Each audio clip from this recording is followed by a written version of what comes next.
সিলেটের কয়েকটি উপজেলা প্লাবিত হওয়ার পর এবার নগরীর নিম্নাঞ্চলে সুরমা নদীর পানি ঢুকতে শুরু করেছে। পানিতে তলিয়েছে ফায়ার সার্ভিসের কার্যালয়। সুরমা নদীর পানি বেড়ে সিলেট পয়েন্ট বিপদসীমার ৩ সেন্টিমিটার নিচ দিয়ে বইছে। এতে খাল বেয়ে নগরীতে পানি ঢুকছে।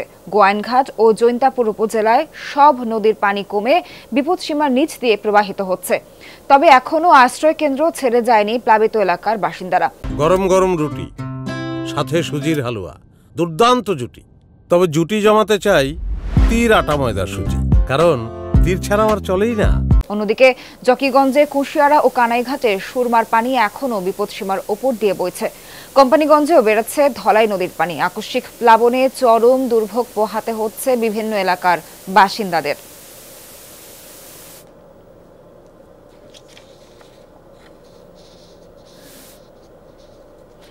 এই পর্যায়ে যেতে চাই সিলেটে। সেখানকার প্লাবন পরিস্থিতি জানাতে যোগ দিচ্ছেন সহকর্মী মাহবুবুর রহমান রিপন।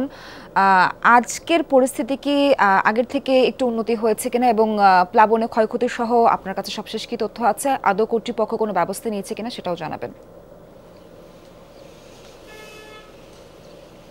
নাবিলা, পরিস্থিতি উপজেলাগুলোতে উন্নতির দিকে বলা চলে, কিন্তু সিলেট শহরের পরিস্থিতি অবনতির দিকে যাচ্ছে। এই মুহূর্তে আমরা ঘুরে দেখছিলাম সুরমা নদীর পাশ দিয়ে যে নিচু এলাকাগুলো রয়েছে সেসব এলাকায় কিন্তু পানি ঢুকতে শুরু করেছে। আপনি জানেন সিলেট শহরের মাঝখান দিয়ে প্রায় 10টির মতো খাল রয়েছে, যেসব খাল পয় নিষ্কাশনের জন্য ব্যবহৃত হয় সেসব খাল বেয়ে কিন্তু নগরীর ভিতরে পানি প্রবেশ করতে শুরু করেছে।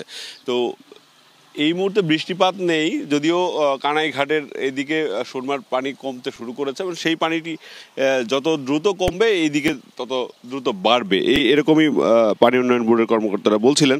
এবং সেই অবস্থা যদি চলতে থাকে, পানি যদি আরও বৃদ্ধি হয়, তাহলে কিন্তু নগরীর এর বেশ কিছু এলাকায় পানি প্রবেশ করতে পারে সে আশঙ্কা করা হচ্ছে। তবে যেহেতু বৃষ্টিপাত হচ্ছে না, বৃষ্টিপাত না হওয়ার কারণে নগরীর ভিতরের যে ছড়া খালগুলো রয়েছে এবং নগরীর ভিতরে জলাবদ্ধতা সৃষ্টি হওয়ার সম্ভাবনা কমে গেছে।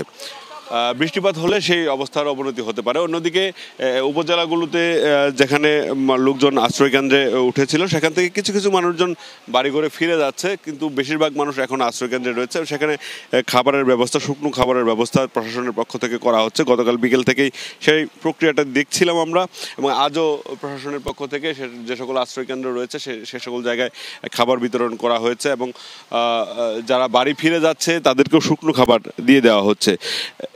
এদিকে কোম্পানিগঞ্জের ধলাই নদীর পানি কিছুটা বৃদ্ধি পেয়েছে এবং সেখানে নিচু এলাকাগুলোতে আবারও পানি বাড়তে শুরু করেছে। সেখানকার মানুষের কিছুটা আতঙ্ক রয়েছে।